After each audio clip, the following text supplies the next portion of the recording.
سبحان اللہ۔ فرمایا یہ عظمت دی ہے ہم نے محمد مصطفیٰ پر درود و سلام کی۔ اور فرمایا کب سے پڑھ رہے ہیں؟ فرمایا یصلون علی النبی، یہ نہیں فرمایا یصلون علی المحمد، نہیں فرمایا۔ کیوں نہیں فرمایا؟ فرمایا ولادت با سعادت کے 7ویں روز بعد آپ کا نام نامی محمد رکھا گیا صلی اللہ علیہ وآلہ وسلم۔ اور جو لوگ حدیں لگاتے ہیں، کمزوریاں ڈھونڈتے ہیں، وہ کہتے پھرتے کہ ولادت کے 7ویں دن کے بعد اللہ درود بھیج رہا تھا۔ اللہ نے فرمایا میں اس ذہنوں میں اٹھنے والے اس سوال کو رد کرنا چاہتا ہوں۔ یوں کہا یصلون علی النبی کہ جب سے نبی ہے اللہ اس وقت سے درود و سلام بھیج رہا ہے۔ سبحان اللہ۔ کب سے نبی ہے؟ خود تیرے نبی نے ارشاد فرمایا کہ کنت نبیم وآدم بین الروح والجسد، کہ تاریخ بشر کا پہلا فرد ابھی مکمل صورت میں نہیں آیا، وہ پانی اور مٹی کی کشمکش میں تھا، روح اور جان کی کشمکش میں تھا۔ ہم اس وقت بھی نبی تھے اور اللہ ہم پر درود و سلام بھیج رہا تھا۔ اللہ پاک نے عربی کے اندر یہ جملہ فعلیہ نہیں جملہ اسمیہ بنایا۔ فعلیہ ہوتا تو کسی نہ کسی زمانے سے منسلک ہوتا، مگر اسے اسمیہ بنا کے اللہ اس جملے میں یہ بتانا چاہتا ہے کہ لوگوں اس وقت نہ زمین تھی، نہ آسمان تھا، نہ لوح و قلم تھی، نہ چاند ستارے تھے، نہ ملک تھے، نہ جن و انس تھے، نہ شجر و حجر تھے، کچھ بھی نہیں تھا۔ ایک ذات خدا تھی اور دوسرا نور محمد مصطفیٰ تھا۔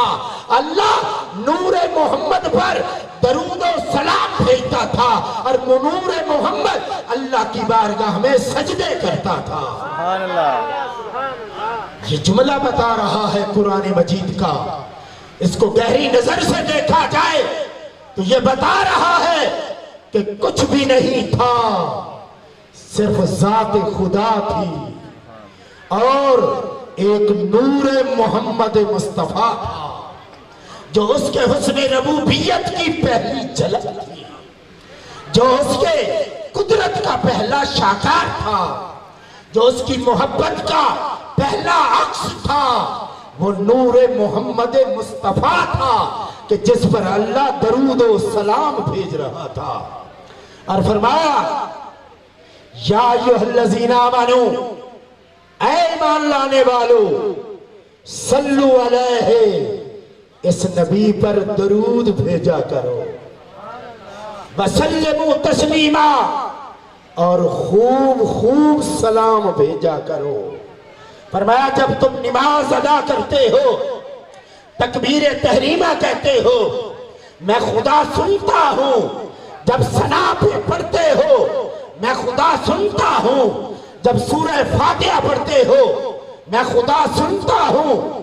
جب کوئی سورت ملاتے ہو، میں خدا سنتا ہوں۔ جب تسبیحات کرتے ہو، میں خدا سنتا ہوں۔ جب تشہد میں بیٹھتے ہو اور بیٹھ کر السلام علیکہ ایھا النبی ورحمۃ اللہ وبرکاتہ، جب تم پڑھتے ہو، مجھے اپنی عزت کی قسم پہلے سب کچھ سنتا رہتا ہوں، پھر تیرے ساتھ مل کر محمد پہ درود و سلام بھیجا۔ اور اے لوگوں، یہ ہے وہ درود و سلام جس سے محمد کی عظمت کا احساس پیدا ہو۔ کا علاج ہم نے درود و سلام میں رکھا ہے۔ گھر میں اکٹھے ہو کر مل کر کبھی 1 گھنٹہ میرے محمد پہ درود و سلام پھر دیکھ رزق حلال بڑھتا کیسے ہے، پھر دیکھ بیماریاں شفا یابی میں بدلتی کیسی ہیں، پھر دیکھ تنگیاں دور کیسے ہوتی ہیں، تمہیں رزق حلال میں کشادگی کیسے پیدا کرتا ہے۔ وہ فرماتا ہے جس کو جو ملا ہے اسی محمد کا صدقہ ملا۔ اور میں آخری بات یہ عرض کرنا چاہتا ہوں کہ لوگوں، قبر کے اندر بھی اللہ پاک نے تیری اور میری جنت کا فیصلہ بھی محمد کی ذات پہ، اپنی ذات پہ نہیں۔ یہ سوال ہونا ہے، ما کنت تقول فی حق حاضر رجل لمحمد، اے صاحب قبر یہ بتا اس ہستی محمد کے بارے میں کیا بول بولا کرتا تھا، تیرا عقیدہ کیا ہوتا تھا، تیرا علم کیا ہوتا تھا۔ یاد رکھو، یہ جو محمد کی محفل میلاد میں آئے بیٹھے ہو اور آقا پر درود و سلام بھیجتے ہو، اس کی قدر قبر میں ہوگی۔ کیوں؟ درود و سلام بھیجنے سے محمد سے تعلق بنتا ہے، اور اس کائنات میں جس کا بھی جس سے تعلق بنا وہ السلام علیکم سے بنا۔ فرمایا کہ جب تم محمد صلی اللہ علیہ وسلم پہ درود و سلام بھیجتے ہو، تمہارا تعلق محمد عربی سے بن جاتا ہے۔ اور جب قبر میں نکیرین پوچھیں گے تو میرا نبی تیرا نبی دیکھ کے کہے گا، نکیرین چپ ہو جاؤ، یہ محمد کا تعلق والا ہے۔ آخر کوئی تعلق تو ہے کہ تم حضور کی محفل میلاد میں آئے بیٹھے ہو، یہ تعلق قبر میں کام آئے گا۔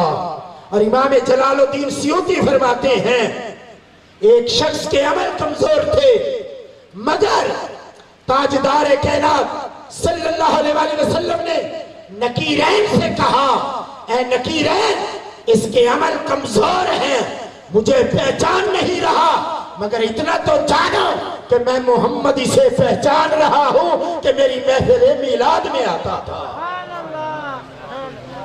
آج مصطفیٰ کے ہوتے ہوئے ان کی دوزخ کا فیصلہ نہیں ہو سکتا۔ دنیا میں میری محبت کا حق انہوں نے ادا کیا، قبر میں محبت کا حق میں محمد ادا کرتا ہوں۔ آؤ لوگو، اس دنیا کی زندگی میں محمد صلی اللہ علیہ وسلم کی غلامی کا پٹا اپنے گلے میں ڈال لیں، آقا کی اتباع کا پٹا اپنے گلے میں ڈال لیں، حضور کی اطاعت کا پٹا اپنے گلے میں ڈال لیں۔ فرمایا من یطع الرسول فقد اطاع اللہ، جو آج اس رسول کا ہو گیا، فرمایا ہم ماضی کے گناہ بھی سیئات بھی مٹا کر حسنات میں تبدیل کر دیں گے، اور یہ کہیں گے فقد اطاع اللہ، یہ تو اللہ کی اطاعت کرتا تھا۔ یہ قرآن بتانا چاہتا ہے، ید مضارع کا صیغہ ہے، جو آج مصطفیٰ کے ہونے کا فیصلہ کر لے کہ میں حضور کا ہو گیا۔ صلہ کیا؟ ماضی کے جتنے گناہ ہیں، سیئات ہیں، وہ قادر ہے انہیں حسنات میں تبدیل کر دے گا، اور یہ گویا ہوگا فقد اطاع اللہ۔ اطاع فعل ماضی ہے، وہ گناہگار گزرے ہوئے زمانے میں گناہ کرتا تھا، آج اس نے غلامی مصطفیٰ کا پٹا گلے میں ڈالا۔ رب نے فرمایا ہم ماضی میں بھی یہ لکھ دیں گے کہ یہ اللہ کی اطاعت کرتا تھا۔ کتنا بڑا صلہ ہے، اس سے بڑھ کر کیا صلہ چاہتے ہو؟ آؤ آج کی اس نشست میں اتنا تو فیصلہ کر کے اٹھے کہ آج سے ہم محمد مصطفیٰ کے ہو گئے۔